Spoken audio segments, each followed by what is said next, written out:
आज हम भजन संहिता के भजन 88 का अध्ययन करेंगे।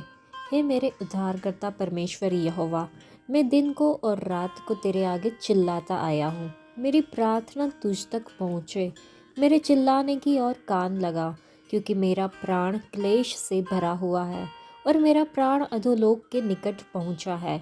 मैं कब्र में पड़ने वालों में गिना गया हूँ, मैं बलहीन पुरुष के समान हो गया हूँ। मैं मुर्दों के बीच छोड़ा गया हूँ और जो घात होकर कब्र में पड़े हैं, जिनको तू फिर स्मरण नहीं करता और वे तेरी सहायता रहित है, उनके समान मैं हो गया हूँ। तूने मुझे गड्ढे के तल ही में अंधेरे और गहरे स्थान में रखा है। तेरी झलझलाहट मुझी पर बनी हुई है और तूने अपने सब तरंगों से मुझे दुख दिया है। तूने मेरे पहचान वालों को मुझसे दूर किया है और मुझको उनकी दृष्टि में घिनौना किया है। मैं बंदी हूँ और निकल नहीं सकता। दुख भोगते भोगते मेरी आंखें धुंधला गई। हे यहोवा, मैं लगातार तुझे पुकारता और अपने हाथ तेरी ओर फैलाता आया हूँ। क्या तू मुर्दों के लिए अद्भुत काम करेगा? क्या मरे लोग उठकर तेरा धन्यवाद करेंगे? क्या कब्र में तेरी करुणा का और विनाश की दशा में तेरी सच्चाई का वर्णन किया जाएगा? क्या तेरे अद्भुत काम अंधकार में या तेरा धर्म विश्वासघात की दशा में जाना जाएगा? परंतु हे यहोवा, मैंने तेरी दुहाई दी है और भोर को मेरी प्रार्थना तुझ तक पहुँचेगी। हे यहोवा, तू मुझको क्यों छोड़ता है? तू अपना मुख मुझसे क्यों छिपाता रहता है? मैं बचपन ही से दुखी वरन अधमुआ हूँ। तुझसे भय खाते मैं अति व्याकुल हो गया हूँ।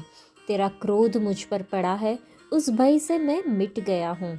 वह दिन भर जल के समान मुझे घेरे रहता है, वह मेरे चारों ओर दिखाई देता है। तूने मित्र और भाई बंधु दोनों को मुझसे दूर किया है और मेरे जान पहचान वालों को अंधकार में डाल दिया है। पहले और दूसरे वचन में मदद के लिए हताश पुकार के बारे में हम देखते हैं। भजनकार गहरी पीड़ा की स्थिति में दिन रात मदद के लिए परमेश्वर से प्रार्थना करता है। उनकी प्रार्थनाएं लगातार जारी रहती है, जो परिस्थितियों के बावजूद उसके विश्वास को प्रदर्शित करती है। 3 से 9 वचन तक विलाप और पीड़ा के बारे में हम देख सकते हैं। भजनकार ने अपने दुखों का विशद वर्णन किया है। वह मृत्यु के करीब क्रोध से घिरे हुए महसूस कर रहे हैं। उनकी निराशा उसके अकेलेपन, अपने मित्रों और प्रियजनों से कटे होने से और भी बढ़ गई। वह फंसा हुआ और अभिभूत महसूस कर रहा है। उसकी प्रार्थनाएं अनसुनी लग रही है। 10 से 12 वचन में परमेश्वर की भलाई पर सवाल उठाने के बारे में हम देखते हैं। अपने दुख में भजनकार परमेश्वर की भलाई पर सवाल उठाते हैं। सोचता है कि क्या परमेश्वर के प्रेम को कब्र में या विस्मृति की भूमि में उनकी वफादारी घोषित की जा सकती है। वह चाहते हैं कि परमेश्वर के चमत्कारों को मृत्यु के सामने भी जाना जाए। 13 वचन से 18 वचन तक विनती जारी रहती है।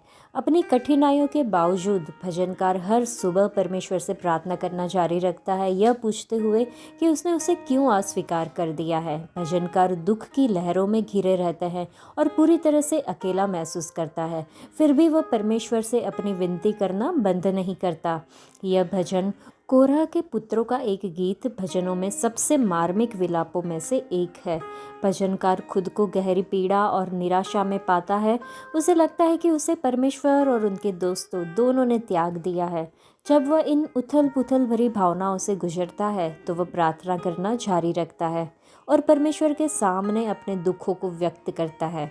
इस भजन में हमें निराशा और नुकसान की सबसे कठोर भावनाओं का सामना करने की चुनौती मिलती है। साथ ही हमें निरंतर प्रार्थना के महत्व की याद दिलाता है, यहाँ तक कि सबसे अंधेरे के समय में भी। आज के लिए इतना ही। परमेश्वर आप सबको आशीष दे। धन्यवाद।